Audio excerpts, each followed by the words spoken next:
Part 1, The Fall. Daniel Osei had failed at exactly 11 things by the time he turned 31, and he had stopped counting only because counting made it worse.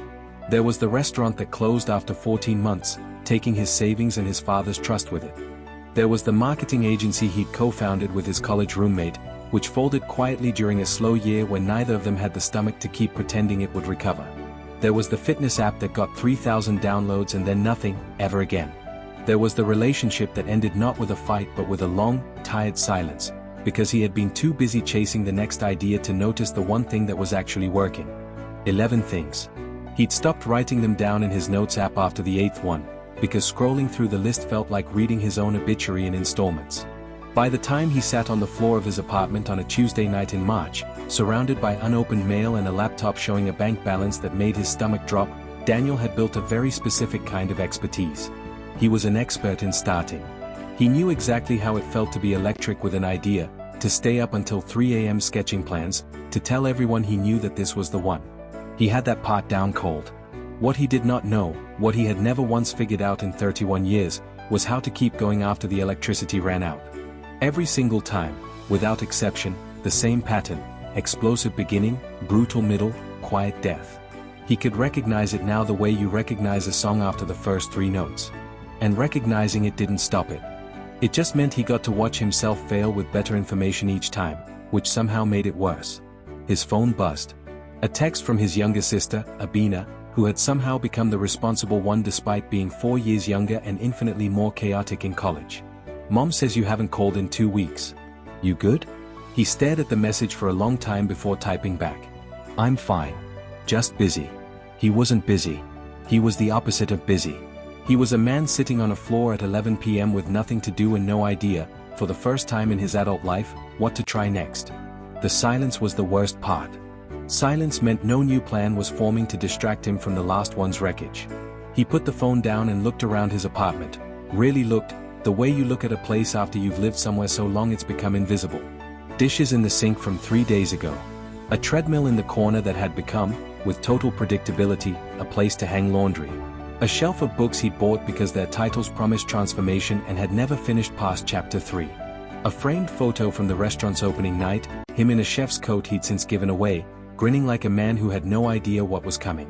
Daniel had always believed, quietly and without examining it too closely, that he was missing some ingredient other people had. Motivation, maybe. Talent. Luck. He had spent a decade searching for the thing that would finally make an idea stick, assuming that once he found it, the right business, the right partner, the right morning routine, the right anything, the follow-through would simply arrive, the way rain arrives when the clouds are finally heavy enough. What he didn't understand yet, sitting on that floor, was that he'd had it backwards the entire time. Part 2, The Rule. The next morning, Daniel woke up at 10:40 a.m., which was not unusual, except that this time he didn't reach for his phone first. He lay there for a moment in the gray light coming through blinds he hadn't dusted since he moved in, and he thought about his sister's text, and about the framed photo, and about how many times he had promised himself, genuinely, tearfully, at 2 a.m. with the full conviction of a man who meant it, that this time would be different. He had believed that promise 11 times. It had been true 0 times. He didn't have a plan that morning. He didn't have a new idea, a new app, a new business concept scrawled on a napkin. For the first time in years, he had nothing to be excited about, and strangely, that emptiness is what made room for a different kind of thought, a small, unglamorous one, the kind that doesn't feel like a breakthrough because breakthroughs, in his experience, always came dressed as something thrilling. The thought was this: what if the problem was never the idea? What if it was me, specifically, the version of me that shows up after the excitement is gone? He didn't cry. He didn't have some cinematic moment of clarity with swelling music. He just sat with it, turning it over, feeling how uncomfortable it was to consider that the common variable in 11 failures wasn't bad luck or bad timing or bad partners. It was a pattern of behavior he had never actually tried to fix, because fixing it required something he'd always avoided: doing something small and boring, every day, with no immediate reward. He decided, without any real confidence that it would work, to run one experiment. Not a business. Not an app. Not a 5-year plan. One rule. He would wake up at 5 a.m. every day. Not to build anything, not to hustle, not to optimize his life into some Instagram-ready routine. Just to prove, to himself, and only to himself, since he wasn't telling anyone, that he could do one difficult thing consistently, without the fuel of excitement, purely because he had decided it mattered. That was it. That was the whole plan. It felt embarrassingly small compared to the businesses he'd tried to build. There was no pitch deck for waking up early. Nobody was going to invest in it. But something about its smallness felt honest in a way his 11 failed ventures never had. He wasn't promising the world a transformation. He was making a promise to exactly one person, and that person already knew every excuse he was capable of making. The first morning, the alarm went off at 5 a.m. and every cell in his body argued for the snooze button with the passionate conviction of a lawyer who actually believed the case. He hit snooze. Lay there hating himself for 4 minutes. Got up anyway, 10 minutes later than planned, and stood in his kitchen in the dark, achieving absolutely nothing except being awake and irritated. He did not journal about it. He did not post about it. He made a coffee, sat at his kitchen table, and watched the sky change color through the window, and then went back to bed for another hour because he genuinely had nothing else to do at 5:15 in the morning. It was, by any measure, an unremarkable non-event. But the next morning, he did it again. Part 3, the middle, where everything usually died. Here is the part of the story where, in every previous version of Daniel's life, the pattern would break. Day 6 or 7 was historically where his ideas lost their oxygen, not because something dramatic went wrong, but because the initial charge wore off and the activity revealed itself as what it actually was: unglamorous, repetitive, and slow. Day 6 of the 5 a.m. rule arrived exactly as predicted. He woke up tired, annoyed, questioning the entire point of an exercise that had produced no discernible result. No business had launched. No muscle had visibly grown. No revelation had struck him standing in his dark kitchen holding a coffee mug.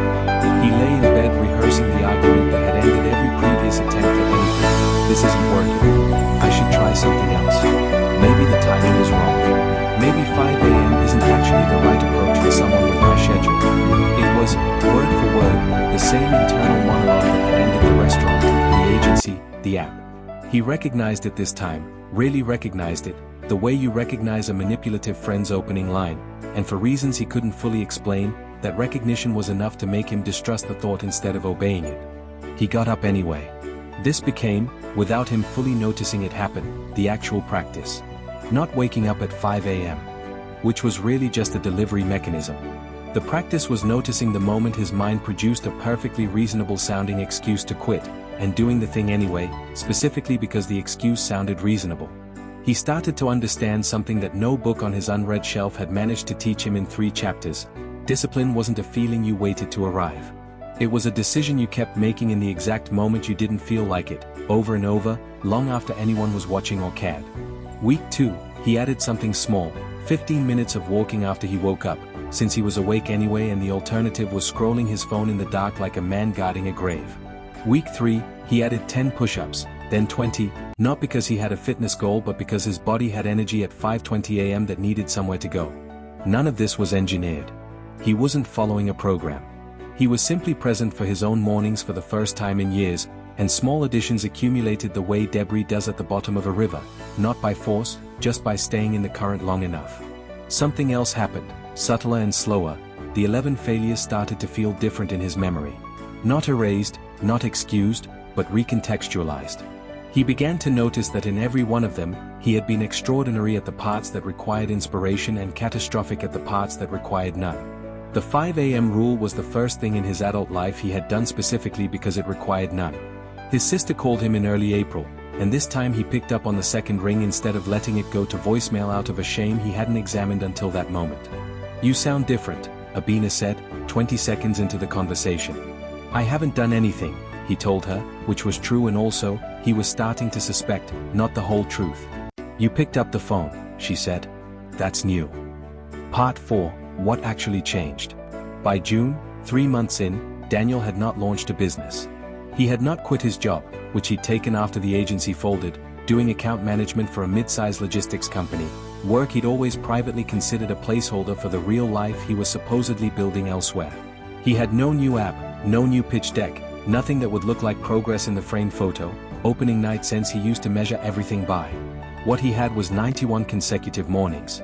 Not perfect ones. There were 4 days he woke up at 5:40 instead of 5 o'clock, 2 days he skipped the walk because of a genuine flu, One day he simply forgot to set the alarm and woke up furious at himself before remembering that missing a single day wasn't the same as quitting, a distinction his previous 11 failures had never once allowed him to make. In every earlier chapter of his life, one bad day had always been the whole story's ending. This time, a bad day was just a Tuesday. He had also, somewhere in those 91 mornings, started sketching an idea again. Not with the manic 3 a.m. energy of before, not with the certainty that this one would finally be the one, but quietly, over several weeks, in a notebook he kept beside his coffee mug. A small logistics consulting side project, drawing directly on the actual expertise he'd built over 3 years at his placeholder job. The job he'd been embarrassed by, the one he'd never once mentioned when people asked what he did, because it wasn't the dream. It turned out the dream had been hiding inside the thing he dismissed as beneath him. The difference this time wasn't the idea. Objectively, it was a smaller, less exciting idea than the restaurant or the fitness app. The difference was Daniel. He no longer needed the idea to feel thrilling in order to work on it, because he had spent 3 months proving to himself, in the most boring possible arena, that he could do difficult unglamorous things on a schedule that had nothing to do with how he felt that day. He built the first version of the consulting offer in 6 weeks, working on it for 1 hour after his morning walk, before work, every single day. Not in a burst. Not in a weekend of manic energy followed by 2 weeks of silence. 1 hour. Every day. He signed his first client in August, a small distributor referred by someone from his old agency days who'd heard he was doing logistics stuff now, and figured it was worth a call. It wasn't a triumphant, life-changing contract. It was $800 for 2 weeks of work. He remembers being almost embarrassed by how small it felt compared to the dreams he used to chase. But he did the work. On time. Well. And then he did it again for the next client, and the one after that. Part 5, the story he tells now. A year later, Daniel's consulting work covers his rent and then some. It is not a Silicon Valley story. Nobody is writing an article about him. There was no single dramatic pivot point, no moment where the clouds parted and the universe rewarded his hustle.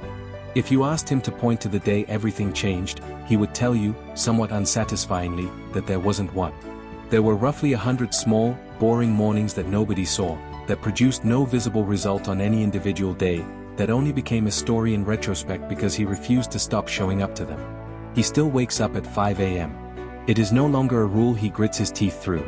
It has become, simply, who he is, the way a habit stops being a decision and becomes identity if you repeat it long enough that the alternative feels stranger than the discipline.